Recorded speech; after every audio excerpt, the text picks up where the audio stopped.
Good morning, good afternoon, good evening, wherever you are, and welcome to the Sygnia and Onapsis joint webinar, The Elephant Beetle in the Room, an advanced financial attack leveraging SAP vulnerabilities. My name is Tess Kennard with the marketing team here at Onapsis, and I want to thank you for joining us today. I want to welcome the teams from Onapsis and Sygnia who will be presenting today. The teams from the Onapsis Research Labs and the Sygnia Incident Response team have been tracking, identifying, and defending against growing threats to business-critical applications. Recently, Sygnia uncovered an organized financial threat operation leveraging SAP vulnerabilities dubbed Elephant Beetle. Their tactics, techniques, and procedures echo the trends that the Onapsis Research Labs has observed, and today they will review the findings.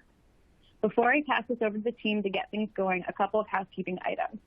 First, I want to point out the questions module within the Onapsis platform, the On24 platform. We welcome you to enter your questions at any point during the presentation, and if time allows, we will answer all questions at the end of the session. We've added some related content you might be interested in, including a few helpful resources recommended by our speakers. You can find those resources at the bottom section of your screen. Please know you can adjust the size of your media player and slides on your end to make them bigger or smaller depending on your preference. Finally, I want to make you all aware that this session is being recorded, so please keep an eye out for that after we wrap today. Now, I'm going to pass this over to JP, who will kick off the session with Sygnia. Over to you. Thank you, Tess. Hello, everyone. And I couldn't be more excited about the content we have today for you. I'll go through the agenda with the different sections. We have a condensed time frame, but a lot of content, so I'll try to speed up as much as possible. We'll go through the threat landscape, the evolution, some data points for you to understand how to deal with this. The Sygnia team is going to go through the details of the Elephant Beetle campaign, and we'll wrap up with some recommendations and next steps for you to take back home. But before starting with all the content, let's do quick introductions. I'll start with myself and I'll pass it over to the Sygnia team. I'm JP. I'm CTO, one of the founders of Onapsis. I've been doing cybersecurity for the past 15 years. Over the last, most of that time, extremely focused on business critical applications, SAP, Oracle. And yeah, just to make it brief. Yoram, over to you. Thanks, JP. So hi, my name is Yotam. I'm an incident response manager at Sygnia. So I lead a lot of our incident response responding to attacks, including the one we're going to see today, but across the globe, very, very varied. I've been at Sygnia for almost 5 years now. And before that, I spent some time doing other cyber-related things in the Israeli military. Amir? Hi, everyone. My name is Amir Becker. I'm leading the Global Incident Response Team at Sygnia. Before Sygnia, I was more than 25 years as part of the cyber at the Israeli military, and also I was the first Israeli cyber attaché to the United States. Awesome. Thank you guys for the introductions. It's really an honor to have you here with us, sharing your knowledge and your experience with the audience. I'll start with a brief introduction to set the stage in terms of what are we talking about, right? Because we may have a diverse audience, and we're talking about business applications, specifically SAP applications, but in general, business applications are really powering the economy, right? What are these applications? Well, we're talking about mainly SAP, Oracle applications, other vendors as well, but applications that are running finance, HR, procurement, everything in the back end of your organizations, touching partners, employees, customers, different vendors, different applications, but these tend to be very complex landscapes and very, really specialized efforts that you need to secure them. Some data points here that you have in terms of the breadth of these applications, how deployed they are, especially in large corporations, but really think about it, 92% of global 2000 use SAP or Oracle. That gives you a good idea of how widespread these applications are in large corporations. But these applications face challenges, right? Many different challenges, from digital transformation that are pushing the latest and the greatest technology and cloud migrations, moving these applications to the cloud, basically taking away the perimeters, compliance mandates that are forcing organizations to really apply tight controls to prevent security issues and to protect the data that is being managed here. All the changes that our businesses go through that need to be mapped into these applications. And last but not least, cyber attackers, right? Like threat actors like the one that we are going to be discussing today that are increasingly focusing their attention in these applications because they know on one hand, the security challenges that companies go through when running these applications, but also because of the value that these applications have in their data and their processes. We released last year some data points around exploitation and some IOCs that we identified. We released this together with SAP from our threat intelligence network that speak about threat actors, the different vulnerabilities that are being used, where they are coming from, how much it takes from a vulnerability to be exploited once it's available to threat actors. All of these data points are in our research that we released last year. You will have the links in the platform as well to be able to see this. But I really encourage you to take a look at the research on the active exploitation of SAP vulnerabilities. And to wrap up the introduction, I really want to give the Sygnia team as much time as possible. This has been growing, right? We started Onapsis in 2009, 2010, and ever since we have been looking at threat actors, activity, focusing on ERP applications, vulnerabilities being exploited, campaigns focused on these business applications. You have some data points here of alerts from CISA, different threats and different research that was published all the way up to 2022 that we had other data points as well. So it's really growing. It's a risk and a threat that organizations need to deal with. What could happen is what you're going to see starting now. So the floor is yours, Yoram. Thanks, JP. Great. So what we're going to do is mainly dive into a specific attack perpetrated by a specific attacker that we've been tracking for a little while now. I'll give a little bit of background on this attacker. This is the attack group that we call the Elephant Beetle. So just a little bit of context so we understand who these guys are. We've been tracking them for a while, but we're seeing them targeting financial sector victims mostly in Latin America. We're also seeing them operating mostly from Latin American countries. And we're seeing they have a specific affinity for SAP applications as initial entry points and the way they move laterally across organizations.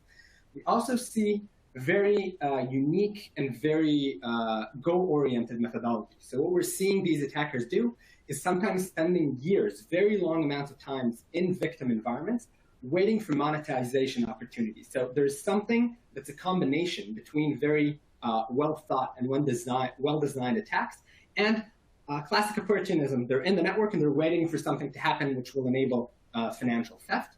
Then the way they actually perform this theft is by hiding within legitimate activity, legitimate financial transactions, and establishing long-term persistence to ensure that they can both stay in the network if they're detected in other parts of it, but also to make sure that they can keep monetizing their initial access. So with this little bit of context, I want to jump straight in to a specific story.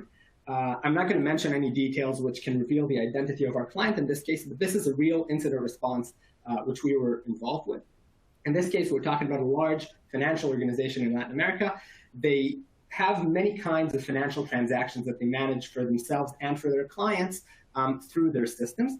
And their core internal network is separated from a DMZ. I'm going to shortly get a little bit more technical. We're not going to dive into a full network diagram, but just so we can generally understand the way they operate. Like I said, two essential parts of their network are the DMZ with internet-facing services and the internal network. Now, generally speaking, in this internal network, amongst other things, they have their points of sale. These are lots of different kinds of points of sale, which we're not going to get into. But these points of sale communicate with load balancers within the environment, which then transfer requests for financial transactions directly into specific servers who are transaction servers. That's their entire job. So this is the core of the financial system. In addition, they also have lots of SAP servers and applications which are internet-facing and are managed in the DMZ. And they have some internal servers which don't directly have internet connectivity themselves, but are used as sort of connectors. So they can both access the sensitive stuff on the internal network and communicate with these SAP applications on the DMZ.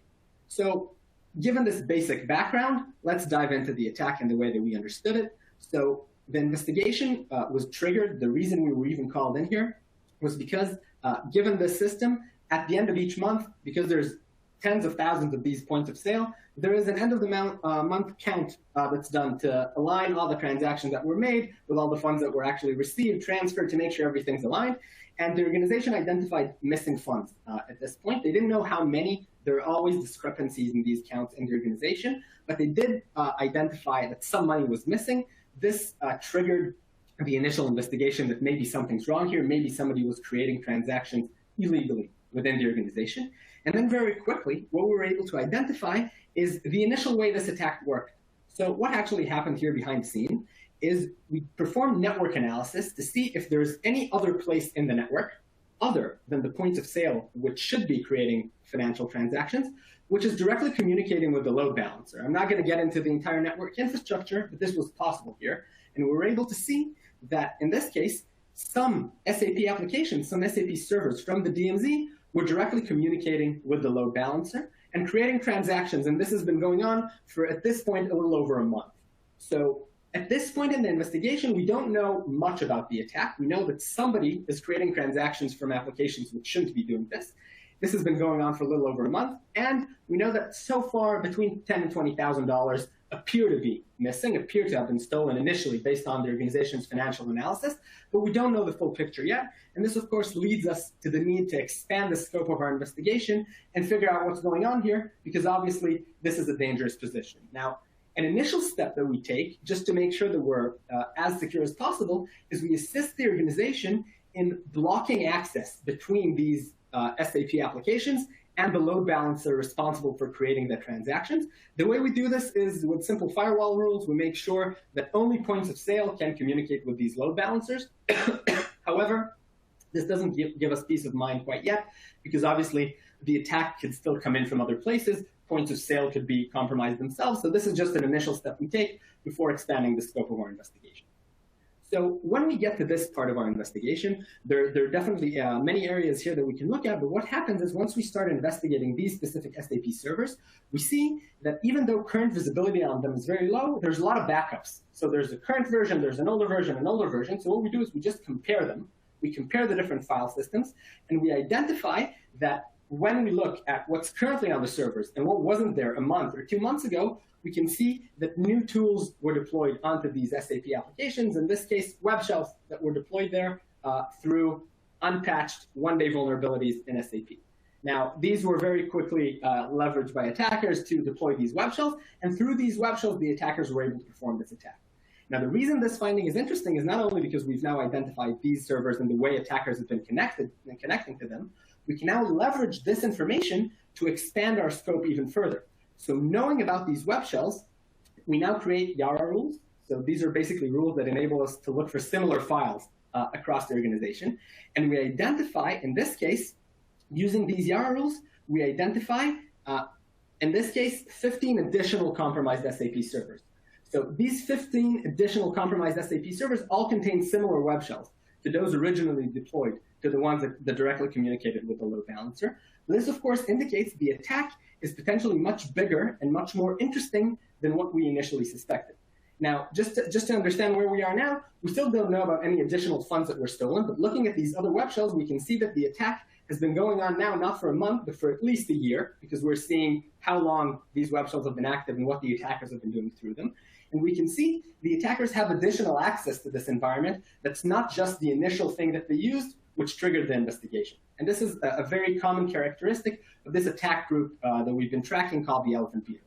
So following this finding, what we do is we look at how long these additional web shells were there, what can we detect about the files that they were using on the systems, and we can see that there's been persistence in this organization for at least 3 years now. So every time we uncover a little bit more in the investigation, we started off with thinking it's 1 month, then it's 1 year. Now we already know about at least 3. So it's a major change as far as the way the scope of the investigation worked. And it leads us to the conclusion that there's probably a lot more going on here. So to try and trace back the rest of it, to try and figure out the full scope of the attack, what we do here is we focus our attention on investigating these specific SAP applications and servers, and we leverage this kind of operational model the attackers use of targeting these specific applications as a tool against them. So in this case, the organization had pretty limited visibility, and we didn't really have a way of identifying what the attackers were doing through these web shells and every command they were executing. So what we decided to do here is, instead of immediately removing all these web shells used by the attackers, what we decided to do is to tap them. So this is a methodology that we use in several different kinds of investigations. In this case, the idea was simple. The attackers are working primarily through web shells. What we're going to do is modify the web shell code so that we can now get immediate alerts and full visibility into everything the attacker is doing. If they start doing something we want to stop right away, we can, because this is now managed by our code. But essentially, we're leaving the attacker's web shell intact so that they don't notice that we're investigating this right now, and we're able to gain excellent visibility into what's going on. Now, leveraging this methodology very quickly pays off for us, because what happens here is that we quickly gain visibility into what the attackers are doing, which in this case is using these additional SAP servers to target the internal servers which connect the DMZ and the internal network. Now, the reason this is so interesting to us is because we see the attackers deployed TCP tunnelers and other web shells, but these designed to tunnel TCP communication onto the SAP applications, and from there tunnel their communication to the internal servers. What did they do on the internal servers? Well, we take a look, we investigate them as well. What we see is they leverage those servers to deploy PowerShell backdoors directly onto the point of sale. Now, I'm not going to get into every technical detail of how this is done. However, the key to understand here is that these internal servers, many of them are used to manage the points of sale on a daily basis. So they do hold the Windows credentials necessary for accessing these points of sale. And what attackers did is leverage these credentials to deploy PowerShell scripts onto these points of sale, which usually don't run any web application. What the PowerShell essentially did was start listening on a specific web port. Now, why would the attackers use a web port through PowerShell here when they already have access through a Windows mechanism? This is exactly what these attackers always do. So the Elephant Beetle group is very fond of using web shells, and what this essentially allows them to do is have a web shell on the points of sale even without there being a web application there, because they have a PowerShell script that runs whatever they give it. So now that they have this access, we can see that what they're trying to do is create malicious transactions directly through the point of sale. Now, this is, of course, much harder to detect, because a transaction created from the point of sale could be also a legitimate transaction, and that's the vast majority of them. And as I mentioned in the beginning, these attackers like and are very good at remaining under the radar, making sure their transactions are little bits of money at a time so that they can keep doing this for years and years. So even though now we understand a pretty good scope of how the attackers are moving through the network and what they're able to do, we still have a major question here, which is how much was actually stolen. So the organization doesn't know, and given this major attack that's been going on for at least 3 years, this is a big question that's now open, and the organization wants us to find a way to figure this out. The problem is visibility isn't great. So what we come up here is a novel idea for a kind of analysis that we can create based on existing information. And that idea is that even though current visibility doesn't reveal everything that was stolen or not stolen, what we can do is leverage the way the attack works. So if you look at this map, this is obviously very high level, but you can still see that attacker transactions have to go through quite a bit on their way to actually being created. So attacker transactions are created here. Number one, right, on the attacker's machines. Through there, they're tunneled through SAP applications, internal server, points of sale, and then to the load balancer, which is point number 2. Now, legitimate transactions don't go through this process. They're created on the point of sale and sent to the load balancer right away. Now, part of visibility the organization did have is lots of network captures from the load balancer.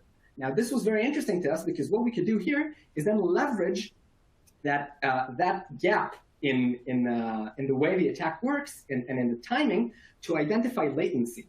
And we actually detect that there is significant latency in all of the transactions that are known to be malicious. What does this mean? This means that some of the transactions which were marked by the organization as definitely malicious, not legitimate transactions, we look at them and we see that the timestamp within the transaction is very different from the timestamp of when the transaction actually arrived at the load balancer. There's a few seconds between these two, when for legitimate transactions, there's hardly ever any difference. So leveraging this latency analysis, we can now expand our scope, look at all of these network captures, and in this case, identify over $30 million that were stolen, which is a much, much larger scope than the organization anticipated. Of course, this isn't great news, but it's better to know this happened than not to know it happened. So just a quick recap of the way this attack worked. I was walking you through this from the investigator's perspective. Now let's look at it from the attacker's perspective. They came in, they had web shells deployed to SAP applications through known one-day vulnerabilities. They use this access first to, maybe not first, we don't know how they started, but from our perspective, first to run transactions directly through the load balancer, but also to get through lateral movement across the entire organization and create transactions directly onto the load balancer from points of sale, making them extremely hard to detect. Now, this kind of MO is very common for this specific attack group that we're following, but obviously defending against this and making sure this doesn't happen in financial systems in your organization is not an obvious thing to do, and that's why I want to hand it over to Amir to discuss some of our key takeaways from this kind of attack. Yotam, thank you very much.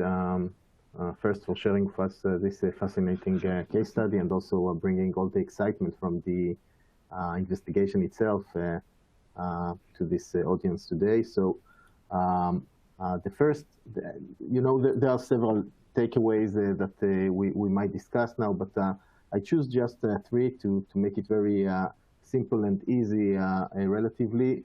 And the first one might be very obvious, but still I believe that it's important to emphasize it, that we need to be very active all the time, meaning that a basic assumption is attackers are continuously targeting our environments, and can remain dormant, invisible, under the radar for years, as we saw in this case. And the best way to mitigate this is proactively initiated periodically threat hunts in different environments that we are all control, shifting the balance by doing this and taking the initiative instead of just playing defense. And this takeaway is really an important one, but it takes a lot of activities that we need to do in our environments all the time. The second one, I truly believe that it's another one that it's important to emphasize. It's very obvious from this case, but it's relevant for many cases, as we all are aware about. Mainly when we are dealing with a very sophisticated, highly persistent attackers, is the fact that we might think that the attacker is not in our environment anymore. Sometimes it's not the reality, and they will try to come back. They will do whatever they able to reestablish persistence, and therefore we need to establish comprehensive monitoring after an incident, and it is a must. It is a must in sake of willing to mitigate the risk. The third one, and as I mentioned, we really try to take the very few most important takeaways from this case study, is related to the attack surface. And while we are discussing SAP applications, sometimes we are facing a SAP application that they are not that they are unpatched. Even if they are patched, such application can create a significant attack surface and should therefore be prioritized and have a dedicated protection. So to wrap up this part of the webinar, and before we're moving back to JP from Onapsis, I would say that there are many more takeaways from this specific case study, and we will be happy to share it with you. Of course, everything is available to you on our website and through the Onapsis team. And of course, we will also welcome you to contact us to continue this discussion. JP, back to you. Thank you, Amir. Great insights. I'm really excited about the all the sections that you have covered, Yotam, Amir, great insights for SAP customers and organizations that are running SAP applications. So I appreciate that. As Amir mentioned, the Sygnia team released a very comprehensive white paper. It's going to be linked as well in the platform. So a lot of different resources to go back to and get more insights. Just wanted to wrap up here, going about the impact, right? What happens if you don't do anything about this, all right? Amir shared some key next steps, right? Analyze the systems, perform continuous monitoring, close the gap, especially on the internet-facing applications, right? In summary, be purposeful about securing those applications and having visibility on what's happening on business applications in your business itself, because we are not just talking about traditional applications. These are really the core of the business, finance, HR, all your business processes are running through those applications. So what could happen is really, if these applications are involved in a compromise, are part of a campaign, well, you can have data loss, you can have compliance impact, of course, delaying migrations, reputational damage. You have here different data points that we'll go over to give you an idea on the different aspects of the impact, right? And you have the references there. But I wanted to close also with the Onapsis Research Labs. We have been reporting vulnerabilities pretty much on a continuous basis to SAP and Oracle, and working with those vendors to secure those vulnerabilities. We have been working with CISA and other certs, international certs, to alert organizations about critical risks. And of course, all of that knowledge goes into the Onapsis platform that our customers benefit from. So my takeaway from this is really leverage all the information that is provided by the Sygnia team, all those insights from their investigation, leverage all the insights provided by the Onapsis Research Labs in terms of risks, vulnerabilities, threats, what to do and how to address risks affecting business-critical applications in general, but also specifically on SAP applications. We are here to help both the Sygnia and the Onapsis teams. And we may have some time for maybe one question, Tess? Yeah, great. Thank you, team, for such an informative session. We have some time for a couple questions. So I'll start with this one here. Can you talk more about the load balancer impact and how it was used? Sure. I'll refer to this one. So in this case, in this attack, so the load balancer wasn't targeted in the sense that it was used or had malware deployed to it, but it was the place where attackers sent their transactions, and they made sure to get to the only areas in the network, in this case, points of sale, which could communicate directly to the load balancer, which was leveraged as an internal management system before the transaction service. I will say that an interesting point on this is that tracking the Elephant Beetle attack group over time, we're seeing that they very often perform exactly this kind of attack. It's not always a load balancer. Well, what they do is they target one step before the actual creation of financial transactions. It could be one step before a specific application or a server, but they always go for one step before and then create transactions through that step as if they're legitimate transactions. And this is part of their methodology in evading detection and making sure they get sort of lost in the noise. They're able to steal a lot of money over a long period of time instead of making one big bang and then getting kicked out when the organization notices them. Okay, thank you. And then besides this case study, how many other victims do you estimate could have been affected? That's a good question. So I think it's always hard to estimate exactly the full number. We've been involved following this attacker with a few. Only in the past a little bit more than 2 years, we've seen, I don't even remember the exact number, but it's been several different organizations in Latin America that were targeted and some organizations that were targeted more than once.